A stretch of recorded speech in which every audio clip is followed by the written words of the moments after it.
So good day, guys and girls. So today we're going to be doing just a real quick video on not really how to refinish, but how to touch up some areas of, in this case, a Muskoka or Adirondack chair that I don't know what happened, to be honest, because we've got another one and it's not looking anything like this. I don't know if the coats that I put on there were just too thin, but here we are. So we are going to strip down just a couple of areas.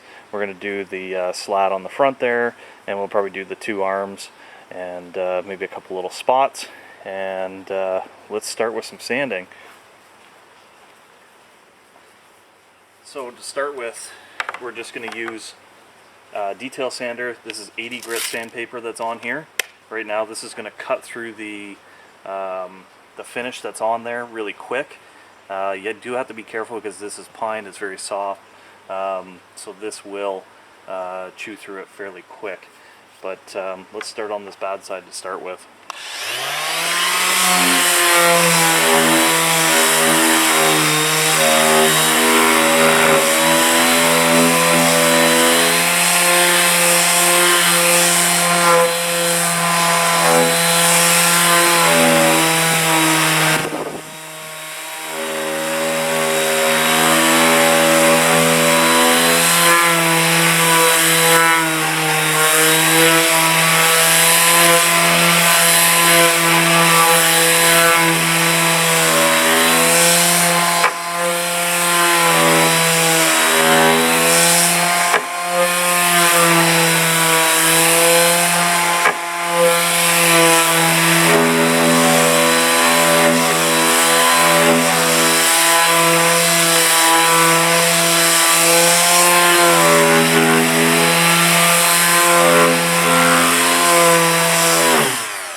So we're getting there, but I think we're going to have to switch to random orbit sander with maybe something a little bit aggressive. So just hold on 1 second, we're going to do that. Okay, guys and girls, we are back. So I honestly thought that that detail sander would cut through that finish really easily. Just doesn't have the power to do that. So we're going to go back to a Bosch random orbit sander, and I've started with a 60, so we're going to go from 60, 80, 120, 220, and then do any little hand sanding that we've got to do. So let's start out with a 60.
So as you can see, the 60 grit on the random orbit is definitely the way to go. So we're not going to bore you with the whole process. So when we come back, we'll be over to the 80 grit. Okay guys and girls, we're back. We finished up with the 60 grit, and you can see it took out most of the finish and the discoloration. Now I think what the problem is that because pine is so soft and can take in moisture and all that, it has sucked up the discoloration, and I don't know how far down it goes, but we could be going quite a ways to get all that color or discoloration out of there. So we're going to try our best. We're going to go now with 80 grit and keep going down the grits until we get to 220 and we're ready for the finish.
So we'll finish up with the 60 grit, and I'll see you on 120. So you can see we've gotten a little bit more of that stain or discoloration out of there, but I just think the pores are too big and too open on pine, and obviously being a softwood, it's just soaked up too much of the discoloration. I don't think we're going to get it all out. We're going to do our best. So now we're up to 120.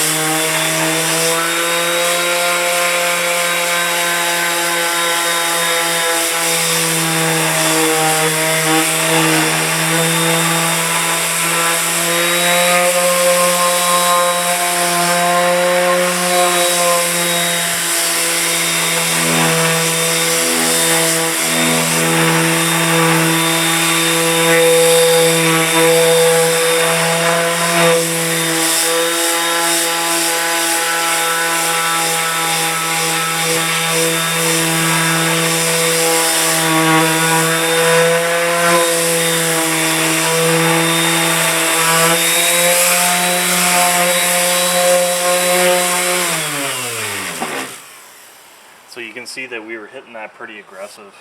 We've got quite a bit of dust that's come up. You'll also see that sometimes I kind of work on an angle, just pushing down on the edge to try to really gouge out this area here, but even still, we're not going to get that discoloration out. We got most of it, but when we put the finish on there, it's going to actually show off or accentuate a lot more of that discoloration. But we'll finish up with 120. I'll see you on 220. Okay, we're back. So we just finished up the 120, now we're on to 220. You can see again, we still got a little bit of that staining there, but it's looking a lot better.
see, we've got the vast majority of that stain out of there.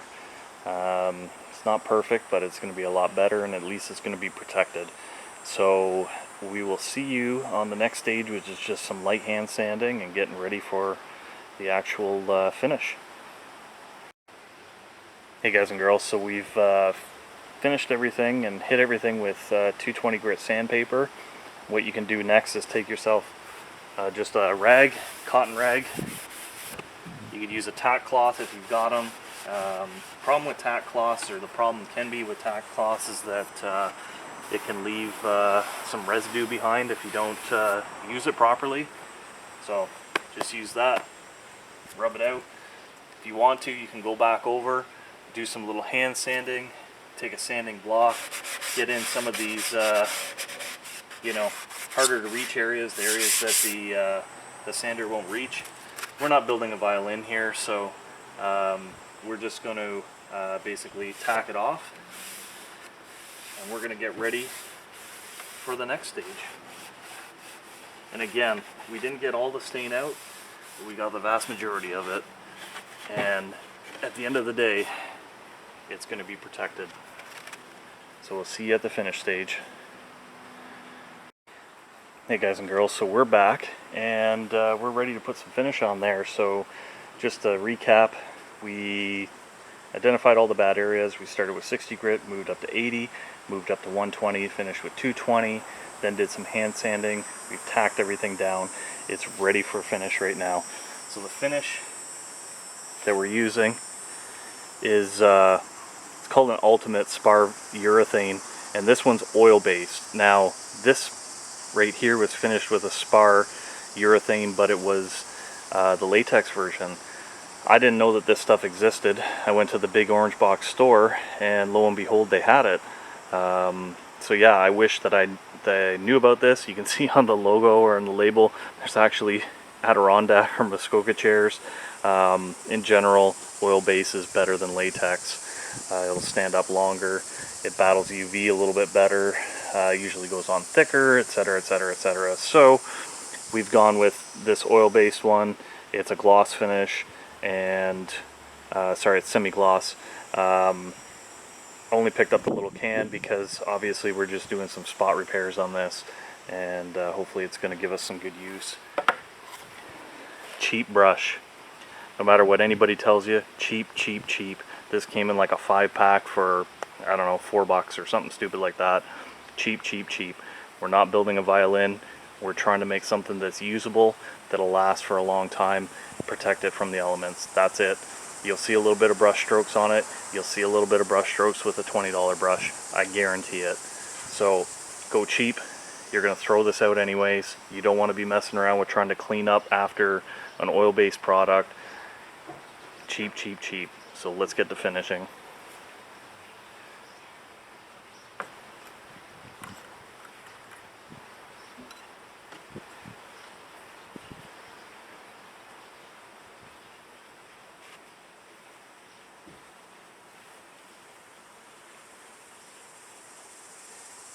So just nice, even strokes,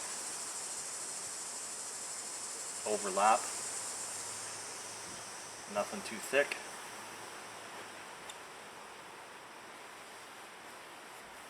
But I can already tell you, and mind you, this was years ago, that I did apply the latex spar urethane or urethane, but this stuff goes on a lot smoother, a lot thicker. It's not as runny, so I would highly recommend